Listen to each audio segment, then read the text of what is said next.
સૂર્યકાંત ગુરુજીને ફરીથી કેદમાં પકડ્યા છે. નહીં, મને એવું પૂછવામાં આવ્યું કે દરિયા કિનારે તમે ઊભા છો અને તમારા માતાજીને માતુશ્રીને બચાવો કે તમારી પત્નીને બચાવશો. જીવનમાં બેયનું સ્થાન અગત્યનું છે. આમ જોવા જઈએ તો મા અને પત્ની બેમાંથી કોને બચાવો, આવો અઘરો પ્રશ્ન કરીને બહુ મૂંઝવણમાં મૂકી દીધું છે. પણ જો કેવું હોય તો એમ કહી શકાય કે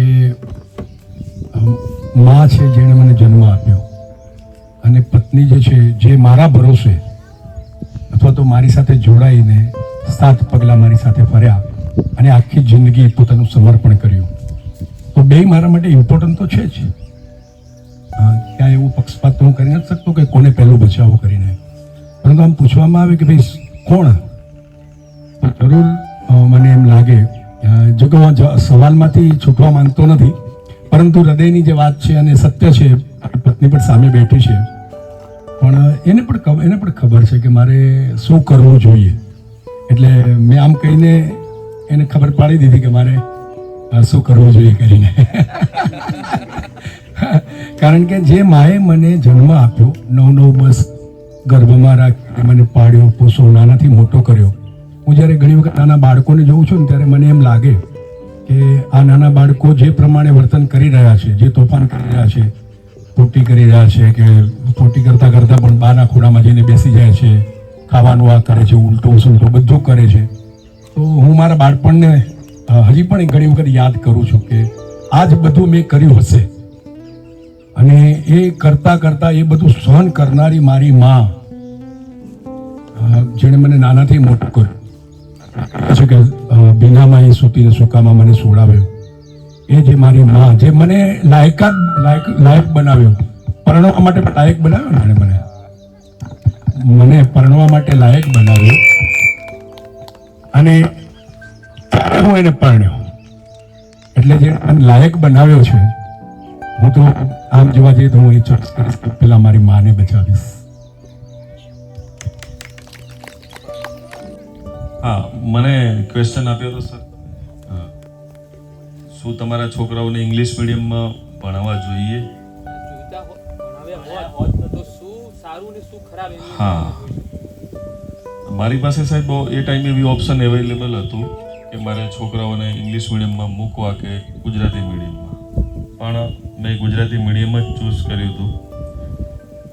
હું જ્યારે 12th કરતો ને ત્યારે મારી સાથે જે છોકરો હતો, અત્યારે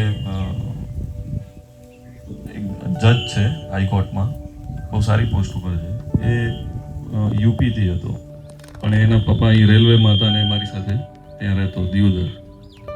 એટલે પૂછેલું, ભાઈ તું વાંચે છે તો તું યાદ કઈ રીતે કરે છે એમ. એટલે કે હું યાદ તો કે હિન્દીમાં જ રાખું છું, લખું છું ગુજરાતીમાં એમ. તમે સમજ્યા? સારું, મને થયું કે આપણને સપનું આવે છે તો ગુજરાતીમાં જ આવે છે, બરાબર? હા, જે ભાષામાં આપણે ઉછેર થયો છે. મારા ઘરે બધા ગુજરાતી જ બોલવાના છે, એટલે હું છોકરાઓને ઇંગ્લિશમાં પૂરો ન્યાય આપી નહીં શકું એવો મારો પર્સનલી ઓપિનિયન હતો જ. એટલે મેં પહેલેથી જ ગુજરાતી મીડિયમ ચૂઝ કર્યું. અહીંયા હવે આ કોલેજ લાઈનમાં આવ્યા પછી મેં બી કોલેજ કરી હતી, ત્યારે મને બી અંગ્રેજીમાં થોડું ટફ પડ્યું હતું. ત્યારે પપ્પાએ મને અહીંયા એક સિમકોમ ક્લાસીસ ચાલતા, એમાં ઇંગ્લિશ સ્પીકિંગનું મને કોર્સ કરાવ્યો. એ પછી કોલેજમાં મેં ફર્સ્ટ ક્લાસ પાસ કરેલું છે બંને વર્ષમાં. એટલે આપણે માતૃભાષાને પ્રાધાન્ય આપવું જોઈએ એવું મારું તો માનવું જ છે. હું હેપી જ છું કે મેં ગુજરાતી મીડિયમમાં ભણ્યા છે. ઇંગ્લિશ ઇઝી છે, ગમે ત્યારે શીખી શકાય છે. ઇંગ્લિશ પાછળ કંઈ દોડવામાં મજા નથી. અને આપણું શાસ્ત્રો એ બધું એ લેવલનું છે કે જે આપણે ગુજરાતીમાં વધારે સારું સમજી શકશું, અને આપણું આજુબાજુનું વાતાવરણ જ એ છે, તો આપણે બીજી લેંગ્વેજમાં જવાનું ક્યાં જરૂર છે, મારું માનવું એવું છે. પ્રશ્ન એ હતો ઇંગ્લિશ મીડિયમમાં હોત તો બાળકમાં શું સારા અને ખરાબ ચેન્જીસ હોય? હા, ઇંગ્લિશ મીડિયમમાં સર, ઇંગ્લિશ મીડિયમમાં તો અત્યારે જોઈએ છીએ તો મારા છોકરા જ્યારે હતા ત્યારે તો હવે મારે તો ત્યાંથી પછી ગામડેથી ક્યાંક બહાર આવવું પડ્યું હોય, બરાબર? હવે એને અત્યારે હું એક્સપ્રેશન તો કઈ રીતે કરી શકું સર? એ જવાબ કદાચ હેમલબેન આપી શકે. હા મને બરોબરની પકડી છે. હા, હા.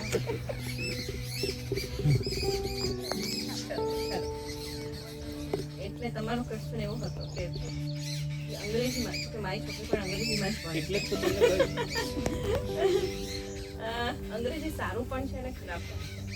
એક તો એમને મોટા થઈને જે ફિલ્ડમાં કામ કરવાનું હોય છે એ મોસ્ટ ઓફલી ત્યાં લેંગ્વેજ ઇંગ્લિશ જ થઈ ગઈ છે. પણ ગુજરાતી મીડિયમનો છોકરો પણ ઇંગ્લિશમાં બોલી જ શકવાનો છે, એને પણ કંઈ તકલીફ પડવાની નથી. પણ મને પણ એવું થયું હતું કે હું હવે આનું ઇંગ્લિશ છોડાવી અને ગુજરાતી મીડિયમમાં મૂકી દઉં. તો ગુજરાતી મીડિયમની સ્કૂલ મને કોઈ સારી મળી નહીં. સારી વસ્તુ પણ છે ને ખરાબ વસ્તુ. સારી વસ્તુ તો સારી જ છે, એ તો આપણે ખબર પડી ગઈ. પણ ખરાબ વસ્તુ એવી છે કે આપણે માતૃભાષા ભૂલી જઈએ છીએ. એટલે કે બાળકને ગુજરાતીમાં બોલવાની તકલીફ પડવા માંડે છે. ભલે ઘરમાં એ ગુજરાતી બોલતું હોય પણ કંઈક સ્કૂલમાં પ્રેશર હોય કે તમારે ઇંગ્લિશમાં જ બોલવું, એટલે ઘરે પણ ટીચર્સની કમ્પ્લેન જ આવતી હોય કે તમારી દીકરી ગુજરાતીમાં આન્સર આપે છે, ઇંગ્લિશમાં આપતી નથી, તમે ઘરમાં પણ ઇંગ્લિશ ચાલુ કરો.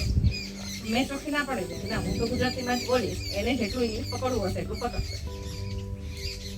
આટલી વસ્તુ ખરાબ અને આટલી વસ્તુ સારી. એક સેન્ટેન્સ ટૂંકમાં આપણે એવું કહી શકીએ કે ગુજરાતી મીડિયમની સ્કૂલ સારી નથી એટલે તમે એને ઇંગ્લિશ હા, મીડિયમમાં એ મૂકી. વખતે ગુજરાતી મીડિયમની ગવર્મેન્ટ સ્કૂલો જ મોસ્ટ ઓફ હતી. જે અત્યારે ગવર્મેન્ટ સ્કૂલ ઘણી સુધરી ગઈ છે.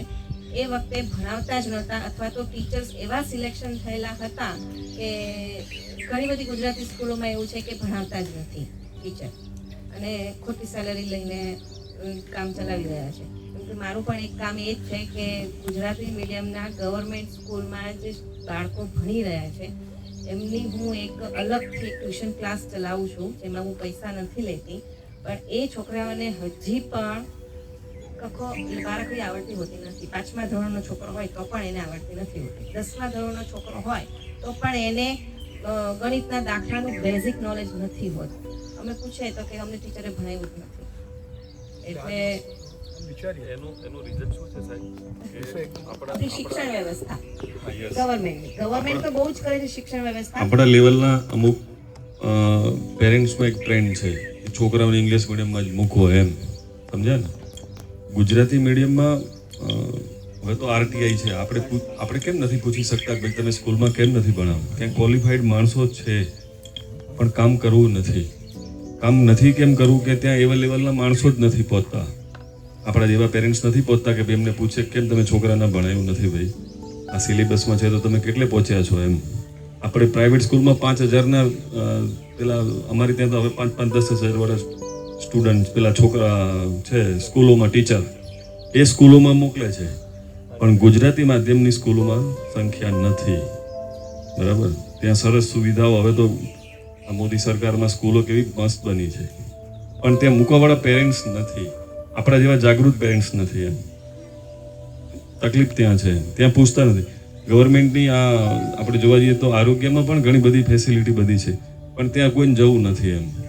એટલે એ જાગૃતતા આવે તો આ કામ થઈ શકે.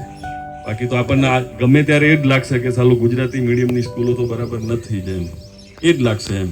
કારણ કે ત્યાં પૂછવાવાળું કોઈ છે નહીં અને આપણા લેવલના માણસો ત્યાં પહોંચતા નથી એમ. આ મારો વિચાર છે. આમ તો ઘણો બધો વાસ્ટ ટોપિક છે. હે? હા હા, બોલી શકે. બોલો બોલો.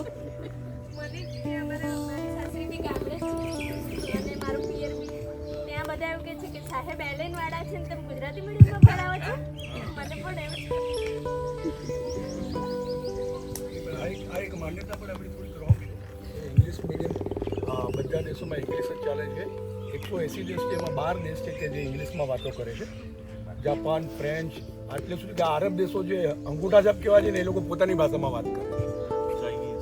અને સર તમે ઇન્ડિયામાં પણ જુઓ ને તો જે લોકો પોતાની લોકલ લેંગ્વેજમાં વર્ક કરે દે આર મોર અહેડ દેન. ત્યાં કે સાઉથ ઇન્ડિયા છે, એ પોતાની લોકલ લેંગ્વેજમાં પિક્ચર બનાવવાના, લોકલ લેંગ્વેજમાં જ જોવાના, લોકલ લેંગ્વેજમાં જ ઇન્ટરવ્યૂ આપવાના. They are not even willing to produce movie in Hindi કે તમે ડબ કરીને જુઓ. અને એની સાથે એટલે જ દે આર અહેડ. અને એની સાથે તમે એમ પણ ન કહી શકો કે ગુજરાતી મીડિયમમાં કે પોતાની મીડિયમમાં ભણેલા બાળકો આગળ નથી આવતા. કારણ કે આજના જે એપીજે અબ્દુલ કલામ છે એ પોતાના માતૃભાષામાં ભણ્યા છે, કે જેટલા પણ વૈજ્ઞાનિકો છે એ પણ પોતાની માતૃભાષામાં પણ બીજે મેડિકલ અડધા ઉપર ગુજરાતી મીડિયમ જ છે ને, તો એ બધા જોતા ડોક્ટર બને છે. રેશિયો નથી. પછી સારી શું સારી સ્કૂલ કોને કહીશું? અડધા ઉપર કારણ કે વિષય મોટો થઈ જશે. મારો પ્રશ્ન હતો કે વ્યક્તિગત હું બહાર ફરવા ગઈ હોય તો મારો અનુભવ શું વ્યક્તિગત અનુભવ મારો પોતાનો તો લાસ્ટ યર મેં મારા જીવનની પહેલી સોલો ટ્રીપ કરી હતી કે સોલો ટ્રીપ એટલે એનું ઓર્ગેનાઇઝેશન મેનેજમેન્ટ ક્યાં રહેવાનું શું કરવાનું કેટલા દિવસની ટ્રીપ હશે ઘરેથી નીકળીને અને ઘરે પાછી આવવા સુધીની બધી જ જે પણ મેનેજમેન્ટ હતું એ મેં મારી જાતે કર્યું હતું ફર્સ્ટ ટાઈમ મમ્મી પપ્પાના એડવાઇસ વગર કે મેં જાતે કોઈ ઇન્ડિપેન્ડન્ટલી કમ્પ્લીટલી ડિસિઝન લીધું કે જેમાં એઝ ઓલવેઝ મમ્મી પપ્પાને ચિંતા તો હોય જ કારણ કે છોકરી છે એકલી જાય છે ઇવન જો મારા ફ્રેન્ડ્સ સાથે જવા માટે પણ એ લોકો પહેલાં બહુ બધી તપાસ કરતા હોય કે બહુ બધી પૂછતાછ કરતા હોય તો આ તો એમના માટે બહુ જ મોટી વાત હતી કે ઉદયપુર ગઈ હતી હું ફરવા માટે તો મતલબ મને 2-3 દિવસની રજા મળી હતી તો ઘણા ટાઈમથી હું નથી ફરી શકી અભ્યાસને એના લીધે ઘણા 4-5 વર્ષ થઈ ગયા હતા કે હું ક્યાંય બહાર ગઈ હોઉં આ શહેરની કે મેં કંઈક નવું જોયું હોય તો ઈચ્છા હતી કે ક્યાંક તો જવું છે તો હું ગઈ હતી અને ઘણો સારો અનુભવ રહ્યો ઘણા બધા અજાણ્યા લોકો સાથે વાતચીતો કરવાની અને ત્યાં ફરવાનું જાતે અને ઘણા બધા લોકો જોડે ઓળખાણ પણ બની ઘણી સારી એવી બની અને ઘણી મજા આવી નવા લોકોને જાણીને પણ એમાં મારો અનુભવ સારો એ રહ્યો કે મમ્મી પપ્પાની અંદર હંમેશા પોતાના બાળકો માટે કેર અને કન્સર્ન હોય છે જે એમના તરફથી કેર હોય છે પણ અમને એ બર્ડન ઇન ધ સેન્સ કે અમને રિસ્ટ્રિક્શન લાગતું હોય છે તો મને હંમેશા મનમાં એક વિચાર આવે કે એમ તો મારા મમ્મી પપ્પા ઘણા ફોરવર્ડ છે અને ઘણી બધી છૂટછાટો આપેલી છે એવું કોઈ રિસ્ટ્રિક્શન નથી મારા ઉપર ક્યારે કે જેમ મને મારી મનગમતી વસ્તુઓ કરતાં રોકે પણ ડિસિપ્લિન સાથે કરવાનું એમ તો છતાં પણ જ્યારે આ વસ્તુ મેં એમની સામે મૂકી હતી તો એમના મનમાં પણ ખચકાટ આવી હતી કે એકલું કેમ એમ કોઈની સાથે કેમ નહીં અને જો તારે ફરવા જવું જોઈએ તો પછી આપણે ફેમિલી સાથે પણ જઈ શકીએ છીએ અમે આવીએ તારી જોડે ફરવા જવું છે તો એ બી તો ફરવાનું જ થશે પણ મારી જે હતી કે ના મારે એકલા જવું છે અને વસ્તુ મને મનાવતા બહુ વાર લાગી એ લોકોને પણ એનો મારો સારો અનુભવ એ હતો કે એકચ્યુઅલી મારી અમુક જીદોમાંથી અમુક જીદો એટલે કે એને મમ્મી પપ્પા માટે જીદ હશે પણ મારા માટે મારી લાઈફના એક ટર્નિંગ પોઈન્ટ રહ્યા છે કે જો મેં વસ્તુને પકડી રાખી છે અને ટ્રાય કર્યો છે કે હું મમ્મી પપ્પાને સેમ પેજ પર લાવી શકું જે હું વિચારું છું ત્યાં સુધી તે વસ્તુઓ મારા માટે ઘણી બેનિફિશિયલ સાબિત થઈ છે અને એક સારો ફાયદો મને એ થયો કે મમ્મી પપ્પાની અંદર હું એ કોન્ફિડન્સ ડેવલપ કરી શકી કે તમારી છોકરી તમારાથી અલગ થઈને પણ તમારી જેટલી જ રહેશે જેટલી તમારી છત્રછાયામાં છે તો એ મારા માટે એક સારો વ્યક્તિગત અનુભવ હતો કે મમ્મી પપ્પાની અંદરથી એ ફિયર હું દૂર કરી શકી કે પેલું એમની અંદર જે એક મેન્ટાલિટી હોય કે ખબર નહીં કેવા લોકોના ઇન્ફ્લુઅન્સમાં આવી જશે કે શું થઈ જશે કદાચ કોઈ એવા ફ્રેન્ડ્સ બનાવી લેશે કંઈક એવું કરી શકે તો આજે મારા મમ્મી પપ્પા મને એવું લાગે છે કે એટલા કોન્ફિડન્ટ છે મારા પ્રત્યે કે એમને એટલો વિશ્વાસ છે કે ના અમારા કે ને કે એમનો જે મૂળ છે ઘણા એવા મજબૂત છે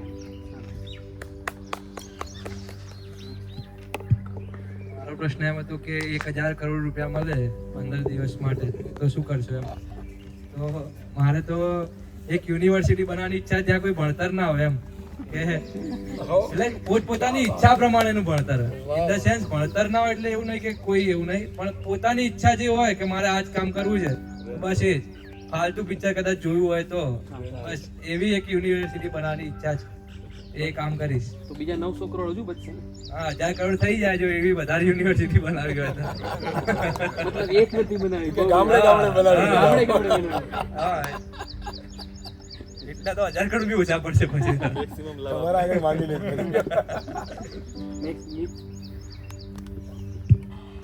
મારો ક્વેશ્ચન એ હતો મને દરિયા કિનારે કોઈ વ્યક્તિ સાથે બેસવા મળે તો હું કોની સાથે બેસવા તો ટુ ધ પોઈન્ટ આન્સર આપો તો મારો આન્સર છે મિત પટેલ હું પોતાની સાથે જ બેસવા માંગે કારણ કે આપણને જ્યારે ડાયગ્નોસિસ કરવાનું મળે તો મને એમ કહેવામાં આવે કે અમિત સરનું ડાયગ્નોસિસ કરવાનું છે એમને શું સારું શું ખરાબ તો હું ફટ લઈને 5 મિનિટમાં 10 વાક્યો એમને સારા કહી દઈશ 10 ખરાબ કહી દઈશ પણ આપણે પોતાની અંદર શું છે ને કદી વિચાર્યું જ નથી પોતાની જાત સાથે વાત કરી નથી પોતાને શું જોઈએ છે પોતાને શું ગમે છે મારો પોઈન્ટ ઓફ ધ વ્યૂ કયો છે કે મને શેમાં રસ છે મારી સારી ટેવ કઈ છે ને ખરાબ ટેવ કઈ છે તો હું પોતાની સાથે બેસીને પોતાનું જ ડાયગ્નોસિસ કરવા માંગુ મારો ક્વેશ્ચન એ હતો કે ફોનના ખરાબ યુઝ શું ને સારા યુઝ શું? માત્ર સારો માત્ર સારું યુઝ. ખબર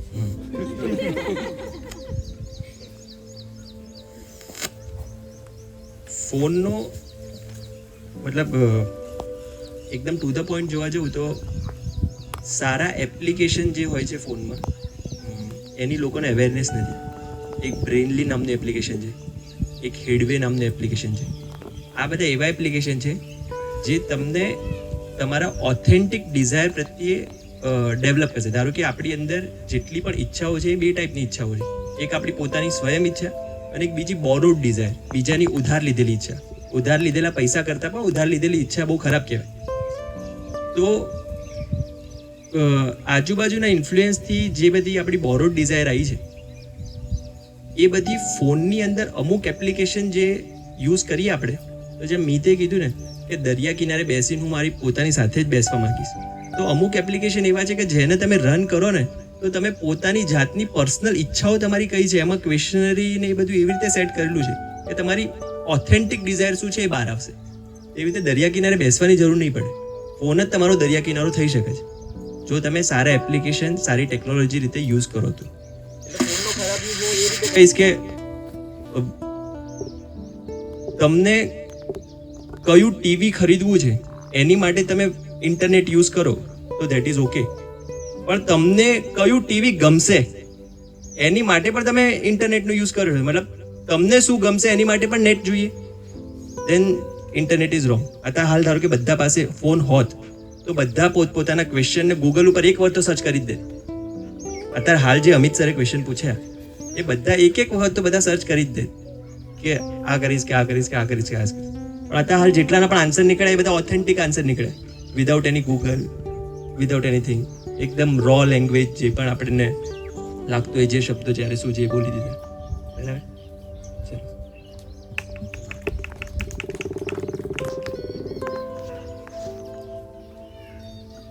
મારો ક્વેશ્ચન હતો લાઈફનો એક્સ્ટ્રા ઓર્ડિનરી ડે મારા માટે કયો. ત્યારે મારું એડમિશન MBBSમાં કન્ફર્મ થયું એમ બિકોઝ તે દિવસે પપ્પાના ફેસ ઉપર એક અલગ ખુશી જોઈ હતી, જેને જોઈને વધારે સારું લાગ્યું હતું, એટલે લાઈફનો એક્સ્ટ્રા ઓર્ડિનરી. પ્રશ્ન એવો હતો કે રેલવે સ્ટેશને તમે બેઠા હો, કોઈ અજાણી વ્યક્તિ આવે અને તમારે બધું બર્ન આઉટ કરવાનું છે તો શું કરો તમે? આમ તો પર્સનાલિટીની વિરુદ્ધનો પ્રશ્ન છે, કારણ કે નાનપણથી જ હોસ્ટેલમાં ભણ્યો છું એટલે નેટવર્કિંગ કોઈની સાથે તાદાત્મ્યતા કરવી હોય તો તરત થઈ જાય છે, મતલબ કે કમ્યુનિકેશન. અને એમાં ફરી પાછું સ્વાધ્યાય આવ્યું યુવા કેન્દ્રમાં કે કોઈની સાથે કમ્યુનિકેશન એની પર્સનાલિટી સાથે એટેચ થવું હોય તો તરત થઈ જવાય છે. એટલે એ રિલેશનના બેઝ ઉપરથી જો કમ્યુનિકેશન કરું તો લિમિટેશન આવે, કારણ કે એ વ્યક્તિ મને હવે ઓળખતી થઈ ગઈ છે. એટલે હું એને મારું બર્નઆઉટ કરીશ તો એનો ઉપયોગ કરી શકશે, સારી રીતે કરશે કે ખરાબ કરશે કે મારી વિરુદ્ધ જ કરશે, તો મને એક અંદરથી ડર આવે. પણ તમે કીધું કે અજાણી વ્યક્તિ કે જેને મારે કોઈ ઇન્ટ્રો જ નથી કરવાનો, મારે એને કશું જ કહેવાનું નથી કે હું કોણ છું, ક્યાં છું, તમે કોણ છો, શું છો. એટલે જો એવી કન્ડિશન આવે ને તો હું બધું જ બર્નઆઉટ કરું. રીઝન કે એને ખબર નથી કે એનો ઉપયોગ શું કરવાનો છે.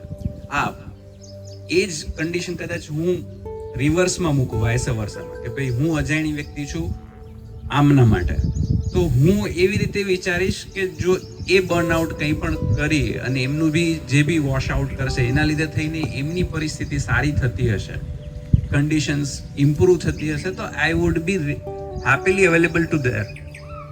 થોડાક સમય પહેલાં જુનાગઢની અંદર એક લાઇબ્રેરી શરૂ કરવામાં આવી હતી, અત્યારે ચાલુ છે કે નહીં ખબર, પણ સમાચાર એવા હતા કે માનવ લાઇબ્રેરી એટલે તમારે ત્યાં જવાનું, એટલે તમને એમ કે મારે અડધી કલાક માટે કોઈ ભાઈ જોડે વાત કરવી છે તો તમને ત્યાંથી લાઇબ્રેરીમાંથી એક માણસ આપે, તમે એમની સાથે અડધી કલાક માટે બેસો, તમે તમારી બધી જ વાતો એમની સાથે કરી શકો, કોઈ ઇન્ટ્રોડક્શન નહીં, અને બસ એ ખાલી તમને સાંભળશે, કોઈ સલાહ નહીં આપે, કોઈ સૂચન નહીં આપે, ખાલી ને ખાલી તમને સાંભળશે અને પછી એ પાછા તમારે ત્યાં જમા કરાવી આવવાના. એટલે આ કન્ડિશન જો આપણા સમાજની આજની તારીખમાં, એનો મતલબ શું થયો?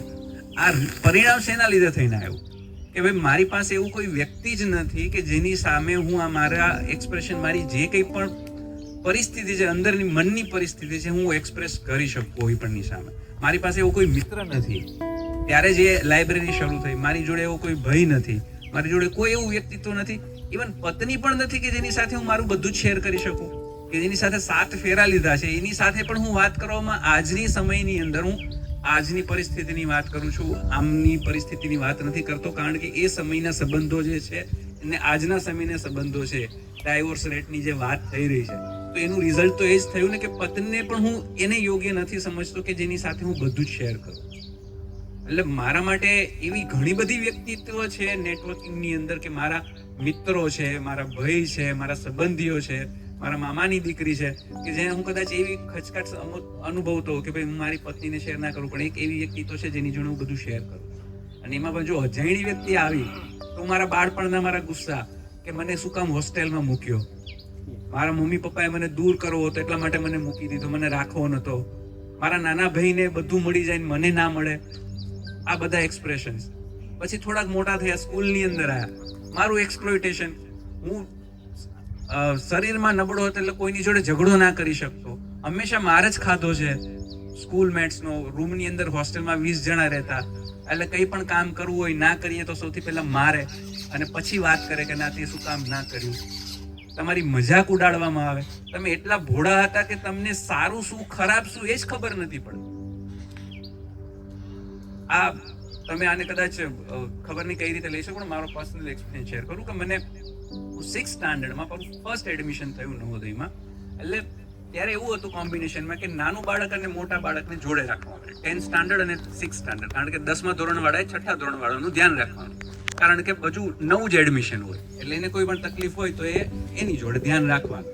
હવે મને એવો પાર્ટનર મળ્યો કે એને ખબર હતી કે આવ્યો છે તો મજા લેવી જ છે આપણે, એટલે એણે મને એક જોક સંભળાયો. જોક પૂરેપૂરો કમ્પ્લીટલી નોનવેજ જોક હતો, બરાબર.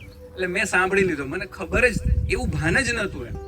અને બીજા દિવસે ટીચરે, હવે ફોર્ચ્યુનેટલી એવું થયું કે વર્ગની અંદર પૂછ્યું કે અમિત તું આજે એક કોઈ વાત કર, અને મને જોક મગજમાં ઘૂસી ગયો. મેં આખા ક્લાસની સામે, મેં કો એજ્યુકેશનમાં હતા 6th સ્ટાન્ડર્ડમાં, મેલ બોયઝ અને ગર્લ્સ 75 ની સ્ટ્રેન્થ હોય છે નવોદયની અંદર. મેં આખો જોક કરી દીધો બધાની સામે. ટીચર હતા, લેડી ટીચર હતા, બરાબર. એટલે પછી જે હું હોસ્ટેલમાં આવ્યો ને એ 19-20 છોકરા મારી જોડે જે રૂમમાં રહેતા હતા એમણે મારી જે હસી ઉડાવી છે, રાઈટ, ત્યારે અંદરથી એવું થયું કે આટલી બી ખબર નથી પડતી, પણ બધા લોકો સમાજની અંદર તમારું કેવી મજા લે છે. તમે કોઈ પણ ભૂલ કરો છો રાધર દેન તમને મોરલ સપોર્ટ આપવા માટે થઈને, તો આ હું કોની સામે કાઢું? પછી મોટો થયો, કોલેજમાં આવ્યો, કોઈ ગર્લફ્રેન્ડ ગમી ગઈ, તમે જેમ કીધું એમ, બરાબર, તો એ કોઈ બીજાને ગમે છે, એને કોઈ બીજો ગમે છે, આ ફ્રસ્ટ્રેશન કોની સામે કાઢવું? તો એ અજાણી વ્યક્તિ હશે તો હું કાઢીશ. લગ્ન થયા, મમ્મી કહે છે કે વહુ આવી છે, પત્ની એમ કહે છે કે મમ્મી આવું કરે છે, પપ્પાના બીજા જ કોઈ પ્રોબ્લેમ છે કે દીકરો પત્નીનો થઈ ગયો છે, આ બધી ફ્રસ્ટ્રેશન ક્યારે કાઢવું? દીકરા છોકરાઓ થયા, નાના બાળકો થયા, બરાબર, પત્ની કે મારે આ જોઈએ છે, 2 BHK નો ફ્લેટ છે ને હવે 3 BHK નો બંગલો લેવો છે. બાળક કે ના મારે તો આ વસ્તુ જોઈએ ને જોઈએ જ. હસબન્ડ તરીકે, ઘરના જવાબદાર વ્યક્તિ તરીકે પૈસાનું એડજસ્ટમેન્ટ કઈ રીતે કરવું, આ બધા પ્રોબ્લેમ્સ કોને કહેવા જાવ? ઘરડા થયા, માતા પિતાની જે કન્ડિશન છે હું જોઉં છું અત્યારે કે એક જાતનું એટેન્શન જોઈએ છે, કારણ કે એવું કહેવાય છે કે બાળક અને વૃદ્ધ એ બંનેની કન્ડિશન, માનસિક પરિસ્થિતિ સરખી જ હોય, કે બંને એટેન્શન સીકર છે. તમે એને એટેન્શન ના આપો તો એમને તકલીફ થાય. મારા માતા પિતાની એ જ તકલીફો છે. મારે લાસ્ટ મંથ જ મારા ફાધરને સાયકેટ્રિસ્ટને બતાવવા માટે લઈ જવા પડે, કારણ કે તમે ઓવર થિંકિંગ કરો કે ભાઈ મારા બાળકો મારી જોડે બેસતા નથી. પણ આજની પરિસ્થિતિ જેવી છે કે તમે 24 કલાક છો, તમને 48 કલાક આપવામાં આવે તો બી તમે તમારી ભૌતિક સુખ સગવડોની પાછળ જ દોડો. મને પેલા સાયકલમાંથી બાઇક જોઈતી હતી, બાઇકમાંથી મારી પાસે 4 વ્હીલર આવ્યો તો કે 4 વ્હીલર નહીં, હવે તો 7 સીટર જોઈએ છે. આ જ ભાગ દોડની અંદર હું આ બધી મોમેન્ટ્સ ચૂકી જાઉં છું, અને એ બધી ફ્રસ્ટ્રેશન આવે છે, કારણ કે દરેકને પોતપોતાની વાતો કરવી છે, અને હું સેન્ટર છું. પત્ની પણ મને કહે, મારી માં પણ મને કહે, મારા પપ્પા પણ મને કહે, મારા છોકરા પણ મને કહે, પણ મને કોણ સાંભળે છે? તો એ કોને કહેવા જઈશ? તો કે આવી અજાણી વ્યક્તિ હશે એને હું કહીશ. એક્ઝેક્ટલી મેં આ જગ્યાએ વાંચ્યું હતું કે ભગવાન તો ખરેખર ભડાસ સાંભળવા માટે જ બન્યો છે. એ જ અજાણી વ્યક્તિ છે. એના સિવાય તો ખરા જ. કારણ કે પ્રાર્થના તો શું હોય ને એ કદાચ એવા સમાજને તો ખબર જ નથી કે પ્રાર્થના કોને કહેવાય, પણ ભડાસ જ કાઢીએ છીએ. ભગવાન આ જોઈએ છે, ભગવાન મને આ આપી દે, મારી જોડે આ ઓછું છે, કદાચ પેલો મારી જોડે આવું કરે છે. આ બધાનું સોલ્યુશન કદાચ એ અજાણી વ્યક્તિ એટલે કે ભગવાન જ કરે છે. આપને એવું જ લાગે છે, પણ જવાબ તો આજે એવો પણ મળ્યો કે એ અજાણી વ્યક્તિ આપણે બધાએ બનવાનું છે. એટલે જ ખબર પડી કે ભગવાન આપણી અંદર છે ને આપણે જ ભગવાન છે. એટલે બનો એ અજાણી વ્યક્તિ બનવાથી કદાચ કોઈની ભડાસ ભગવાન બચી જશે કે એને ના સાંભળવું પડે અને આપણે સાંભળીએ. ભગવાન બચી જશે, કારણ કે એના તો બહુ બધા કામ છે. કારણ કે માતાને માતૃત્વ આપવું કદાચ કોઈ માણસના હાથમાં નથી, એ તો એને જ આપવાનું છે. ભાઈ આપણા હાથમાં હોત તો આખી અલગ જ વસ્તુ હોત. તો પછી પ્રશ્ન જ ન થાય કે માને બચાવી કે પછી ભાઈનું મેં સાંભળ્યું, પણ એક કમ્ફર્ટ ઝોન ઘરમાં હોવું જોઈએ જે એકબીજા સાથે શેર કરી શકાય. એ બનાવવું આપણા જ હાથમાં છે. અને ઘરની દરેક વ્યક્તિને ઘરની કેવી સ્થિતિ છે ને એ દરેક ખબર હોય ને ત્યારે એક સુંદર ઘર બને. એ ટોપિક બહુ મોટો છે, પછી આપણે વાત કરીશું. મને પ્રશ્ન પૂછવામાં આવ્યો હતો કે મારી પ્રેગ્નન્સી દરમિયાન મારું ફિલિંગ્સ અને પછીની ફિલિંગ્સનું મને શું થયું, એટલે કે મારો વિચાર. સૌથી પહેલાં તો હું ભગવાનને થેન્ક યુ માનું કે મને સ્ત્રી બનાવી. જ્યારે મને ખબર પડી કે હું મારી પ્રેગ્નન્સી રહી છે, એટલે ફર્સ્ટ અમે બંને જણાએ ભગવાનને થેન્ક યુ કીધું કે મને કેપેબલ ગણી કે મને એક માતા બનાવવાની. બીજો થોટ એવો હતો કે ત્યારે મારી મમ્મી વિશે મારું ફિલિંગ્સની મને ખબર પડી કે માની કેવી તપસ્યા હોય છે એકબીજાને જન્મ આપવા માટે. તો એક બીજી ફિલિંગ્સ એ આવી. પછી ધીરે ધીરે જેમ જેમ દિવસો ગયા એમ મારો સ્વભાવ બદલતો ગયો. કેમ કે એમાં એક કરુણા તો ના કહેવાય, પણ એક પ્રકારની લાગણી, અલગ જ પ્રકારનું મારું નેચર થઈ ગયું. કેમ કે એક બીજું પણ બાળક મારી અંદર છે, તો એ બાળક કેવી રીતે જીવે છે ને એ જ મારો એક મોટો ક્વેશ્ચન હતો ભગવાનને, કે અંદર કેવી રીતે એ જ એનું રૂપ જે એ તો આપણે કોઈ મનુષ્ય કરી જ નથી શકવાના કે વિચારી પણ નથી શકવાના કે ભગવાન એવું કેવી રીતે એ બનાવી રહ્યું છે. એક અનનોન પ્રશ્ન છે અને એ અનનોન જ રહેશે, કેમ કે ભગવાન સિવાય કોઈ આન્સર આપી શકે એમ નથી. ફિલિંગ્સ પ્રેગ્નન્સી સુધીની, પછી જ્યારે બાળક જન્મે છે અને જ્યારે પહેલી વખત એનું મોઢું જોઈએ છે ને ત્યારે એક સંતુષ્ટતા હોય છે કે એક સરસ મજાનું બાળક મેં જીવનમાં એક આપ્યું છે ને લાવી છું. એવું માનીએ ને કે જીવનનું આખું મોટું સુખ અને પહેલું સુખ કયું, તો કે બાળકને જન્મ આપ્યા પછી બાળકનું મોઢું જોઈએ નહીં. એ વખતની ફિલિંગ્સ આ હતી. અને એ કદાચ સ્ત્રીને જ મળે છે, પુરુષને નથી મળતી. સર્જન કરવાની તાકાત જ સ્ત્રીમાં છે ભાઈ. મેં જ્યાંથી આ વાંચ્યું છે ને આ બધા પ્રશ્નો આવે છે ને ત્યાંની કડી હું તમને આ જોઈન કરું કે પ્રેગ્નન્સી જ્યારે હતી ને ત્યારે સમાજમાં સોસાયટીમાં રમતું બાળક મને પસંદ હતું, અને જ્યારે બચ્ચાનો જન્મ થઈ ગયો ને ત્યારે એ જ બાળક આ બચ્ચાને ગાલ પર અડે છે ને તો એ બાળક મને નથી ગમતું. આ ફરકની વચ્ચે ક્યાંક સમાજ છે. એ સમાજને ત્યાંથી જ બધા પ્રશ્નો આવ્યા છે અને ત્યાંથી એ બધા લાઇનસર જ પ્રશ્નો મેં પૂછ્યા છે. અને એમાં જ ક્યાંક પ્રેગ્નન્સી દરમિયાન મમ્મી મોબાઈલનો યુઝ કરે છે અને એ જ મોબાઈલ કંઈક એમને ખરાબ રસ્તે લઈ જાય છે, અને આ બધા પ્રશ્નોનો ત્યાં એવો ખરાબ ખીચડો બની જાય છે કે આપણે સમાજને સુધારવાનો નેક્સ્ટ પેઢી કેવી હોય એની ચર્ચા નથી કરતા.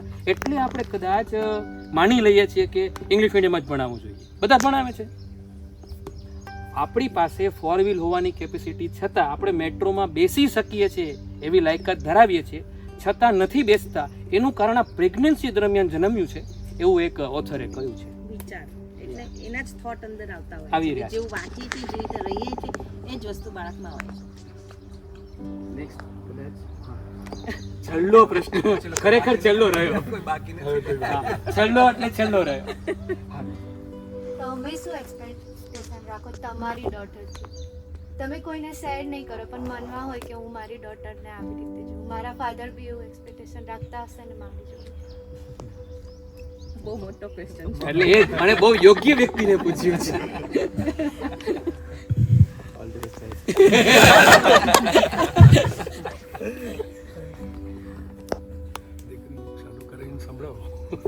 જો મારી ડોટર 12થમાં છે, એ કઈ એવા સ્ટેજમાં છે કે એને હજુ હું કહી નથી શક્યો કે એકચ્યુઅલી મારે તારા પાસેથી શું જોઈએ છે, અથવા તો હું તને કયા સ્ટેજે લઈ જવા માંગુ છું. એક તો એનો અભ્યાસકાળ ચાલુ છે, હજુ એની ચંચળ ઉંમર છે, બરાબર. તો હાલ તો સાહેબ સાથે ચર્ચા થઈ એમ કે એક સમાજના જે આપણા રૂઢિચુસ્ત સમાજના એક જે ફિયર્સ છે એનાથી આપણે એને બચાવી રહ્યા છીએ, પ્રોટેક્ટ કરી રહ્યા છીએ કે સારું એજ્યુકેશન લે, બરાબર. બાકી દીકરા દીકરીમાં એવું કંઈ મેં જોયું નથી કે કંઈ ભેદભાવ હોઈ શકે. મારી પોતાની પર્સનલ ફિલિંગ એવી છે, બરાબર. હું એક પિતા તરીકે તો દીકરીનું એવું જ ઈચ્છું કે એક સારા ઘરમાં સેટલ હોય, એક એ પણ એક પરિપક્વ નાગરિક બને એમ, બરાબર છે, અને મારા વિચારોને આગળ લઈ જાય. એકચ્યુઅલી મારા વિચાર મારે એને હજુ કહેવાના છે. કહી દો, અત્યારે મોકો છે, દીકરા સાંભળશે. એ તો સાહેબ એનો ટાઈમ આવશે એટલે કહેવું પડશે ને, એને હજુ થોડુંક સમય લાગશે એમ, બરાબર. બાકી એ ચોક્કસ છે કે મારે એને એક એવું નથી કે મારા વિચાર એને કમ્પલસરી માનવા જરૂરી છે, પણ એ માનશે જ કે મારા વિચારો જ એવા છે કે મારે એને જ્યાં પહોંચાડવી છે ને ત્યાં પહોંચી જશે. મને એટલો 100% ટ્રસ્ટ છે મારી દીકરી ઉપર, મને 100% વિશ્વાસ છે કે હું વિચારતો હોઉં તો બી એને ખ્યાલ આવી જાય છે કે પપ્પા વિચારે છે એમ. મારા ફાધર સાથે બી મારે એવું ટચઅપ છે એમ. પપ્પા મને એવું પૂછે કે શું થયું, તો હું એમને કહી દઉં કે તમે આ વિચારતા હતા ને પપ્પા, કે હા, તને કઈ રીતે ખબર. એવું ટચઅપ મારે હાલ મારી ડોટર સાથે છે. એટલે મને લાગે છે કે હું જે ઈચ્છું છું એ 100% બનશે જ. એવું પર્સનલી આપણા બંનેના ટોકિંગથી હું કહેવા માંગુ છું. મેં એવું કંઈ કમ્પલસરી વિચાર્યું નથી કે મારે એને ડૉક્ટર જ બનાવી છે. એને જે બનવું હશે એ બનશે, પણ એક જવાબદાર નાગરિક અને એક એ પોતે આમ ફિલિંગ એને ગર્વથી કરે કે ના, હું સુધીરભાઈની એક ડોટર છું એમ, એ એવા સ્ટેજે પહોંચી જશે એવું મને દેખાય છે. તો એક પ્રશ્ન મારા તરફથી, પછી મારો વારો આવે. શું તમને તમારી છોકરીને તમારા વાઈફ જેવી બનાવી છે કે તમારા પ્રમાણે કંઈક એને બનાવી?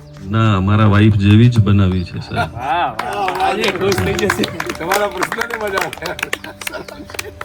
મારી વાઈફનું સમર્પણ બહુ અદ્વિતીય છે. એ મને સમજી ચૂકી છે. હું કદાચ એને હજુ નથી સમજી શક્યો, બરાબર. સર, તમારી વાઈફ જેવી બનાવી છે, પણ એકચ્યુઅલી તમારા બંને જેવી તો એ છે જ ઓલરેડી. હા, છે ને. બરાબર, તો પછી એની ઉપર થોપો છો કેમ કે તમે આના જેવી જ બનાવી છે? ના, એવું થોપવાની ઈચ્છા છે કે એના જેવી બને. પણ દરેક પેરેન્ટ્સ એવું કેમ વિચારે છે કે કેમ કે આપણે જે નથી કરી શકતા તો આપણા જે વિચાર છે એ જ બાળકને બનાવવા માંગે છે. એવા સંદર્ભમાં નહીં, એમના જે નેચર છે ને એ નેચર ઓટોમેટિક આવવાનો જ છે અંદર, કેમ કે આપણે તમારા બંનેનું જે બાળક છે તો તમારા બંનેના જ વિચારો, પણ તમારું છતાંય વિશ્વાસ નથી કરતા. અને સાબિત કરવું પડ્યું કે મારા પપ્પા મારા પર વિશ્વાસ કરશે મને એકલા જવા માટે. પણ એ આ સમાજ એકલા એને કેમ જવું તું એનો સચોટ આન્સર નથી આપ્યો છે એને, કે એને કેમ એકલા જવું. પણ છતાંય વિશ્વાસ તો પપ્પા કરે જ છે. અત્યારે સુધીરભાઈ તો વિશ્વાસ કરે જ છે, અને છોકરીને સાબિત કરવું પડ્યું કે મારા પપ્પા મારા પર વિશ્વાસ કરશે કે નહીં. એમની જે થોટ છે કે મને જે ડર છે એક પેરેન્ટ્સ તરીકે, એવો મને પણ ડર છે પેરેન્ટ્સ તરીકે. એટલે હું સમાજ એટલી હદે જોયેલો છે કે બગડેલો છે કે મારી છોકરીને કેવી રીતે હું સેફલી રાખી શકું ને એ જ વિચારવાનું હોય છે. એટલા માટે જ એમને ના પાડી હોય. ફરી એક વાત, તમે એક હમણાં એક વાત કરી હતી કે તમે જે વિચાર કરો છો એની અસર થાય છે, રાઈટ? આપણી સૌથી મોટી ભૂલ ક્યાં છે ખબર છે? નાનકડો દ્રષ્ટાંતને પૂરું કરીશ. મને અમારા સુકુન સ્માઇલ સિટીમાં સિનિયર સિટીઝન બેસે છે. એ લોકો કે આજનો સમાજ બગડ્યો છે, આજના તો મા બાપ કોઈ છોકરાઓ સાંભળતા નથી, આવી રીતનું એમણે મને કીધું. એટલે મેં કીધું પહેલી વાત તો તમે આ નેગેટિવ વાતો છે ને પહેલી વાત મૂકી દો. સમાજ બગડ્યો નથી, કોઈ સમાજ બગડ્યો નથી. આજ સુધી તમને કહું, આજે પણ 90% સમાજ સારો છે. પછી મેં એમને પ્રશ્ન કર્યો કે મારી સોસાયટીમાં 600 ઘર છે, મને જઈને બતાવો તમે એમાંથી કે કેટલા ઘર એવા છે કે જે પોતાના મા બાપને વૃદ્ધાશ્રમમાં મૂક્યા છે. 600 ઘરમાંથી બતાવો મને તમે. તો કે એક પણ ઘર નહીં. કીધું કેમ? તમે એમ કહો છો કે સમાજ બગડ્યો છે. કોઈ સમાજ બગડ્યો નથી. આપણે એવું વિચારીએ છીએ કે સમાજ બગડ્યો છે, સમાજ બગડ્યો છે એટલે આ પરિસ્થિતિ થાય છે. સમાજ કોઈ પણ બગડ્યો નથી. આજે પણ સમાજ સુદૃઢ રીતથી ચાલતો રહ્યો છે. Because of the news yes. આજે આપણે સાંભળીને આવું બોલતા જઈએ યાર એવી છે ને સાહેબ કે એઝ એ મેલ પર્સન આપણે જોઈએ છીએ સમાજમાં કે લોકોની આંખ ક્યાં હોય છે. વાહ એ વાત એને આપણે ચેન્જ નથી લાવી શકતા. 60 વર્ષની ઉંમરનો માણસ હોય, 20 વર્ષની ઉંમરનો માણસ હોય કે 40 વર્ષની ઉંમરનો માણસ હોય. એક તો સમયની મર્યાદામાં કે ના બોલો અમિત સર માઇક. એક ઋષિ હોય છે, એ બહુ તપસ્વી હોય છે. એને નિરંતર નદીમાં સ્નાન કરવા જવાનું હોય છે.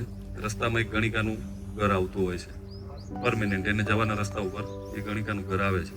એ રોજ ત્યાં સ્નાન કરીને આવે છે બહાર, અને એ ગણિકા એને પૂછે છે કે આપ સચ્ચે સાધુ હો? તો એ માણસ જવાબ આપ્યા વગર નીકળી જાય છે. આવું આ પરંપરા વર્ષો સુધી ચાલે છે. એ સાધુ જવાબ આપતો નથી ને રોજિંદુ એને આવવાનું અને ગણિકાને પૂછવાનું. બરાબર. એક દિવસ એ સાધુ મૃત્યુ પામે છે અને એની નનામી જઈ રહી હોય છે. ત્યારે પેલી ગણિકા પૂછે છે એમ કે આપ તો મેરે પ્રશ્ન કા ઉત્તર દિए बिना ही चले बसे. ત્યારે સાધુ ઊભા થાય છે નનામીમાં અને જવાબ આપે છે એમ કે હા, મેં સચ્ચા સાધુ. તો કે તમે આટલા દિવસ કેમ મને જવાબ ના આપ્યો એમ? તો કે મારી જીવનની જે ક્ષણો બાકી હોય ત્યાં સુધી હું કઈ રીતે કહી શકું કે મારું ચારિત્ર શુદ્ધ છે અને રહેશે. મને ક્યારે મારું મન વિચલિત થઈ જશે એનો કોઈ ખ્યાલ નહોતો એમ. એટલે હું એ સ્ટેજ સુધી તને કહેવા તૈયાર નહોતો કે ભાઈ હું સચ્ચા સાધુ છું. આજે કહું છું કે હું સચ્ચો સાધુ છું એમ. એટલે લાઈફનું પણ આવું જ છે સાહેબ. હા, એટલે આ જમાનાનો ફિયર આપણને, હું મારી દીકરીને ગમે એટલી તૈયાર સાહેબ કરું છું, ગમે એટલા આપણે છોકરાઓને આપણે તૈયાર કરીએ છીએ, પણ મોબાઈલમાં એ જોઈ લે છે, એને બેનપણી મળી જાય છે, કોલેજ જશે. આપણે ક્યાં અને કેટલી જગ્યાએ આપણે રોકી શકવાના છીએ? કેટલા બધા છે એને આપણે ઘરેથી ગમે એટલું વાતાવરણ આપીએ છીએ સાહેબ, પણ બેને કહ્યું એમ એને સેલ્ફ તો આપણે પણ કોલેજ કરી ચૂક્યા સાહેબ. આપણે શું કોલેજમાં કર્યું આપણને ખબર છે જ ને. બધાની લાઈફમાં એ આવ્યું જ છે એમ. એટલે બહુ અઘરું છે આ રહ્યું. એને સમજવું, પચાવવું. અને એ છોકરાઓ એટલા કેપેબલ થાય ને.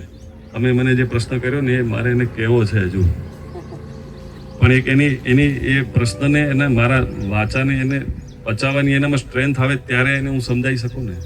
નહીંતર મારો જે શબ્દો એને કહેવા છે ને એ વ્યર્થ જાય, એની કોઈ વેલ્યુએશન ના રહે. એટલે એક સ્ટેજ મને દેખાય કે હવે ના દીકરી તૈયાર છે ને, તો ત્યારે એને મારે કહેવાનું છે એમ કે તું જો બેટા જમાનામાં ક્યાં જવાનું છે. હું ગઈ ચૂક્યો છું. આજે હું મિટિંગમાં આવ્યો તો તમને મેં કોલ કર્યો હતો. મારે એક મિટિંગમાં જવાનું હતું, ત્યાં વેપારી મિટિંગમાં. સાહેબ આપણે બેને કહ્યું એમ કે આપણે જે વિચારીએ થઈ જાય છે, 100% થઈ જાય છે. હું તો એક વખત યોગ નિંદ્રામાં એવી રીતે બેઠેલો હતો, મને લાઈફનો મારો પોતાનો અનુભવ છે, તમને કદાચ મેં કીધું હતું કે હું યોગમાં બેઠો ને મને તરત જ આમ ધ્યાન થયું કે મારી ગાડી ત્યાં પાર્ક કરેલી છે ને ત્યાં કોઈ ગાડીએ એક્સિડન્ટ કરી દીધો છે. હું યોગમાંથી જેવો બહાર આવું છું 10 મિનિટમાં તરત મને ખબર પડે છે મને જે વિચાર આવ્યો હતો ને એકચ્યુઅલી ફીલ ત્યાં હકીકતમાં બન્યું હતું. તમે સમજ્યા ને? ત્યાં જે બન્યું હતું એ મને સાક્ષાત થઈ ગયું હતું એમ, એવું મેં પોતે અનુભવ્યું હતું એમ, એ બન્યું જ હતું એમ. એટલે આ ઘણા સ્ટેજે ઘણું બધું હોય છે, આપણે જેટલું એને માનીએ, અનુભવીએ, ઘણું બધું છે એમ. પોઝિટિવ ઉર્જા જવા દઈએ. હા, સમાજ સારો છે. કણમાં સાહેબ ઉર્જા તો છે જ. આપણું પાત્ર આપણે સીધું રાખીએ તો કૃપા હશે ભગવાનની, તો આપણને મળી રહેશે. હા, પાત્રતા જોઈએ છે. પક્ષીને ઉડતા જ્યાં સુધી ના આવડે ત્યાં સુધી આપણે પકડી રાખીએ. પક્ષી પણ એવું જ કરે. જ્યારે એની પાંખને સરસ ઉડતા આવડી જાય છે ત્યારે આપણે એની માં પણ છોડી દેતી હોય. એવી રીતે પણ આપણે બાળકને તૈયાર કરીને છોડી દેવાની. રાઈટ? પછી એનું ભવિષ્ય એને જાતે નથી. મને એવું લાગે છે કે તમારી માનસિક પરિસ્થિતિ એવી છે કે મારા પપ્પા મારી પાસે શું એક્સેપ્ટેડ કરે છે એ સાંભળવું રાખે છે એ તમારી એ સાંભળવું હતું એમને. એકચ્યુઅલી એમનો જવાબ જોઈતો હતો એટલે કે પપ્પા શું રાખતા હોય છે. હા, કે એ પિતા તરીકેની શું ઈચ્છાઓ સંતાન પાસે, તમે દીકરી તરીકે એ સેટિસ્ફાઈ કરવા માંગો છો કે મારા પપ્પા કે મમ્મી મારી પાસેથી શું એક્સપેક્ટેશન રાખે ઇન જનરલ કેસ, બરાબર? પણ જે પ્રશ્ન તમે એમને કર્યો છે એ પ્રશ્ન તમે એ લેવલે છો તમારા માતા પિતા સાથે કે તમે ડાયરેક્ટલી એમને પૂછી શકો? એટલે આ બેસવા પાછળનું જે અમિતભાઈનું જે મારું વિચારસરણી છે કે આપણે બીજા બધા રેડી થશે કે નહીં થાય, આપણે 10 જણા તો આપણે એક સ્ટેપ આગળ આવીએ, ઇમ્પ્રુવ થઈએ આપણે, બરાબર? કેમ કોમ્બિનેશન કર્યું છે? કેમ નહીં તો અમને 4 જણા મળી ગયા તો બીજા 6 જણા એવા ના મળી જાય તેમને, અથવા તો બધા યંગસ્ટર્સ ના ભેગા થયા હોત? એ મિક્સ કરવા પાછળનું રીઝન જ એ છે, સોરી જો હું કદાચ ખોટો હતો, પણ કે બધાના એક 60 વર્ષના વાનપ્રસ્થી પાસેથી અનુભવ લે, એક મારા જેવા 40 વર્ષ પાસેથી અનુભવ લે, એક યંગ એજ પાસેથી અનુભવ લે, એક ઓલમોસ્ટ ગૃહસ્થાશ્રમના પડાવ ઉપર છે એની પાસેથી અનુભવ લે, કે બધાની ફિલિંગ શેર થાય અને બધા પોતપોતાના આમાંથી લગભગ 99% જે બધા બેઠા છે ને એમની અંદર આ જ ગડમથલ ચાલતી હશે, ત્યાં જે મિક્સ બેઠા છે ને બધાની અંદર, એટલે એ બધાને પોતાના પ્રશ્નોના જવાબ કોઈના થકી મળી જાય છે ને એ સેટિસ્ફેક્શન લેવલ લાવવા માંગે છે કે ભાઈ યસ રિયલાઇઝ થાય છે. Yes exactly. મેં તમને શું કીધું કે 12 વર્ષ પહેલા નક્કી કર્યું હતું કે મારી દીકરીને આવી બનાવીશ, પણ એ જીવનના બધા પ્રસંગોની અંદર એ ભૂલાઈ ગયું. પણ એમને એવો પ્રશ્ન પૂછ્યો કે 20 દિવસ માટે ભગવાન ઘરે રહેશે તો શું કરશો? તો ફરી પાછો એ હેતુ પાકું થયો કે ભાઈ જે ઘરે આવેલું પ્રભુનું સંતાન છે એને ફરી પાછું ત્યાં લઈ જવાનું છે. દિગીશાને મૂકી ત્યાં ધરવાડીમાં, એટલે દિનેશ સરે એક જ પ્રશ્ન પૂછ્યો હતો મને કે પાપાની પરી બનાવવાની છે કે વાઘણ બનાવવાની છે? બરાબર. એટલે કે જો પાપાની પરી બનાવશો તો પપ્પાનો હાથ પકડીને ચાલવું પડશે, પણ અપબ્રિંગિંગ એવું કરશો વાઘણ જેવું કે પછી તમારે ચિંતા નહીં કરવી પડે કે સમાજમાં કોઈ પણ જગ્યાએ જાય, બરાબર, એના ઉપર ઊની આંચ નહીં આવી એટલી પોતે કેપેબલ હશે. એટલે એ પ્રમાણેનું તમારે ઘડતર કરવું પડે. જો એ ઘડતર કરો પછી તમારે ચિંતા ના કરવાની રહે. એટલે પછી મા બાપની અંદર જે વિશ્વાસની વાત આવે છે કે ટેન્શનની વાત આવે છે કે ડર વાત, એનું સોલ્યુશન આ છે કે તમે ઘડતર કઈ રીતે કરો છો તમારા મનનું.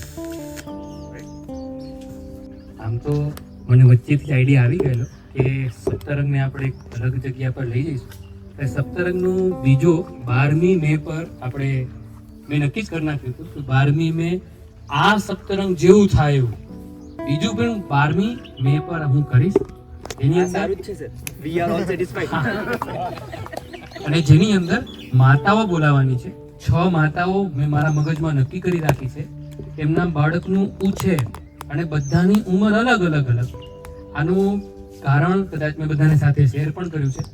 મેં એલએનની અંદર એક ક્લાસની અંદર છોકરાઓ પાસે મમ્મી વિશે લખાવડાવ્યું, એટલે બધા છોકરાઓ મમ્મી વિશે લખ્યું, પણ એમના લેવલ પર અને ખબર પડી કે આ ઉંમરમાં માં વિશે એટલું જ વિચારી શકે બાળક. પણ એક છોકરીએ 3 પેજ પર એવું લખ્યું છે કે મેં વાંચીને હું રડી ગયો, કારણ કે એની પાસે માં નથી. અને જેની પાસે માં નથી એને માની વિશે એટલી ખબર છે, અને જેની પાસે માં છે ને એને બધું નોર્મલ જ છે, મતલબ જે બધા જ વિચારે છે ને એટલી જ ખબર છે.